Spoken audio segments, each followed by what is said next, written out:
ಬೆಳಗಾವಿ ಅಧಿವೇಶನದಲ್ಲಿ ಹೋಗಿ ಕೂತ್ಕೊಂಡು ಮಹಾತ್ಮ ಗಾಂಧಿ ಅವರ ಹೆಸರಲ್ಲಿ ಶಾಂತಿ ಜಪ ಮಾಡ್ತೀವಿ ಅಂತ ಹೇಳಿ ಅವರು ಜಪ ಮಾಡಿಕೊಂಡು ಭಜನೆ ಮಾಡಿಕೊಂಡು ಎಲ್ಲೋ ಒಂದ್ ಕಡೆ ಕೆಎಸಿಸಿ ಅಧ್ಯಕ್ಷರು ಮತ್ತೆ ಈ ರಾಜ್ಯದ ಮುಖ್ಯಮಂತ್ರಿಗಳ ಒಂದು ಕುರ್ಚಿಯನ್ನ ಹಿಡಿಯಲಿಕ್ಕೋಸ್ಕರ ರಾಜಕಾರಣಕ್ಕೆ ಅವರು ಸಮಯವನ್ನು ಕೊಟ್ಕೊಂಡು ಇವತ್ತು ಸಾರ್ವಜನಿಕವಾಗಿ ಜನಕ್ಕೆ ರಕ್ಷಣೆ ಕೊಡುವಂತ ಕೆಲಸವನ್ನ ಈ ಸರ್ಕಾರ ಮತ್ತು ಗೃಹ ಇಲಾಖೆಗೆ ಮಾಡ್ತಾ ಇಲ್ಲ ಅಂತ ಹೇಳಿ ಈ ಸಂದರ್ಭದಲ್ಲಿ ನಾನು ತೀವ್ರವಾಗಿ ಖಂಡಿಸ್ತಾ ಇದ್ದೀನಿ. ಬಹುಶಃ ಇವತ್ತು ವಿರೋಧ ಪಕ್ಷಗಳು ಬಿಜೆಪಿ ಮತ್ತು ಜೆಡಿಎಸ್ ಏನೇನು ಹೇಳಿದ್ರು ಕೂಡ ಅವ್ರ ರಾಜಕಾರಣಕ್ಕೋಸ್ಕರ ಅವ್ರು ಮಾತನಾಡ್ತಾರೆ, ರಾಜಕೀಯ ಮಾಡ್ತಾರೆ ವಿರೋಧ ಪಕ್ಷಗಳಂತೇಳಿ ನಮ್ಮ ಮೇಲೇನೆ ಮತ್ತೆ ಅವರು ದೂರು ಮಾತಾಡುವಂಥದ್ದನ್ನ ನಾವು ನೋಡ್ತಾ ಇದ್ದೀವಿ.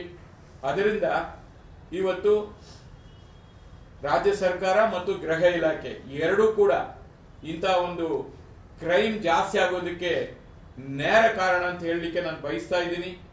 ಪೊಲೀಸ್ ಅವರಿಗೆ, ನಮ್ಮ ರಾಜ್ಯದ ಪೊಲೀಸ್ ಅವ್ರ ಮೇಲೆ ತುಂಬಾ ಗೌರವ ಇದೆ ನನಗೆ. ಆದರೆ ಇವತ್ತು ಪೊಲೀಸ್ ವ್ಯವಸ್ಥೆ ಯಾವ ತರ ಹದಗೆಟ್ಟಿದೆ ಅನ್ನೋದನ್ನ ದಿನನಿತ್ಯ ಮಾಧ್ಯಮಗಳಲ್ಲಿ ನಾವು ನೋಡ್ತಾ ಇದ್ದೀವಿ.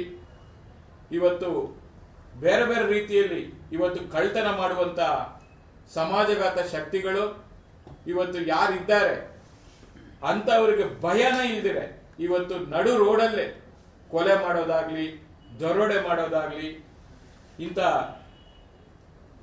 ಕೆಲಸಗಳನ್ನ ಮಾಡಿಕೊಂಡು ಇವತ್ತು ದೊಡ್ಡ ಮಟ್ಟದಲ್ಲಿ ಬೆಂಗಳೂರು ನಗರ, ಕರ್ನಾಟಕ ರಾಜ್ಯ ಅಂದ್ರೆ ಅಂತಾರಾಷ್ಟ್ರೀಯ ಮಟ್ಟದಲ್ಲಿ ಎಲ್ಲೋ ಒಂದ್ ಕಡೆ ಸೇಫ್ ಸಿಟಿ ಅಂತ ಏನು ಇತ್ತು, ಇವತ್ತು ಅದು ಕ್ರೈಮ್ ಸಿಟಿ ಆಗಿರತಕ್ಕಂಥದ್ದು.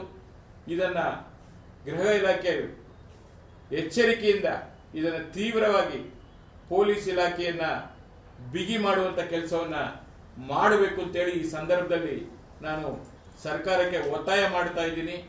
ಯಾಕೆಂದ್ರೆ ಇವತ್ತು ಬಹಳ ಜನ ಬಂಡವಾಳ ಹೂಡಿಕೆ ಮಾಡಬೇಕು ಅಂತೇಳಿ ಬೇರೆ ಬೇರೆ ರಾಜ್ಯಗಳಿಂದ ನಮ್ಮ ರಾಜ್ಯಕ್ಕೆ ಬರುವುದಕ್ಕೆ ಬಹಳ ಜನ ತಯಾರಿ ಇದ್ರು.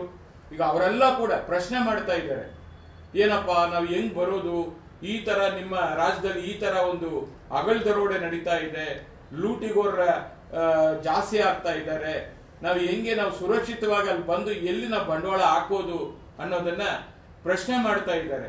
ಬಹಳ ಜನ ನನಗೆ ಗೊತ್ತಿರೋ ಮಟ್ಟಕ್ಕೆ ಬೇರೆ ಬೇರೆ ರಾಜ್ಯಗಳಿಂದ ಈ ಜ್ಯುವೆಲ್ಲರ್ಸ್ ಎಲ್ಲ ಕೂಡ ಇಲ್ಲಿ ಬಂದು ವ್ಯಾಪಾರ ವಹಿವಾಟು ಮಾಡೋರು ಬಹಳ ಜನ ಇದ್ದಾರೆ.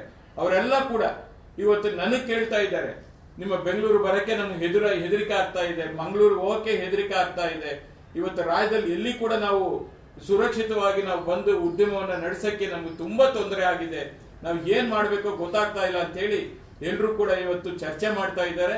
ಅದರಿಂದ ಸರ್ಕಾರ ಎಚ್ಚೆತ್ಕೊಂಡು ಇವತ್ತು ಏನಾದ್ರು ದೊಡ್ಡ ಮಟ್ಟದಲ್ಲಿ ಈ ಒಂದು ಕ್ರೈಮ್ ನ ಕಮ್ಮಿ ಮಾಡುವ ಹಾದಿಯಲ್ಲಿ ಕೆಲಸ ಮಾಡದೆ ಹೋದ್ರೆ ನಮ್ಮ ಜೆಡಿಎಸ್ ಪಕ್ಷ ಮತ್ತು ಬಿಜೆಪಿ ಇಬ್ಬರು ಕೂಡ ಚರ್ಚೆ ಮಾಡಿ ಮುಂದಿನ ದಿನಗಳಲ್ಲಿ ದೊಡ್ಡ ಮಟ್ಟದಲ್ಲಿ ಸರ್ಕಾರಕ್ಕೆ ಬಿಸಿ ಮುಟ್ಟಿಸುವಂತ ಹೋರಾಟವನ್ನ ಮಾಡಬೇಕಂತ ಹೇಳಿ ಈ ಸಂದರ್ಭದಲ್ಲಿ ಸರ್ಕಾರಕ್ಕೆ ಮತ್ತು ನಾನು ಎಚ್ಚರಿಕೆಯನ್ನು ಕೊಡ್ಲಿಕ್ಕೆ ಬಯಸ್ತಾ ಇದ್ದೇನೆ.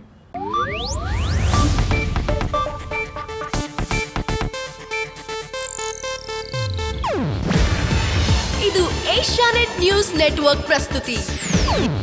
ನೀವು ನೋಡ್ತಿದ್ದೀರಾ ಏಷ್ಯಾನೆಟ್ ಸುವರ್ಣ ನ್ಯೂಸ್.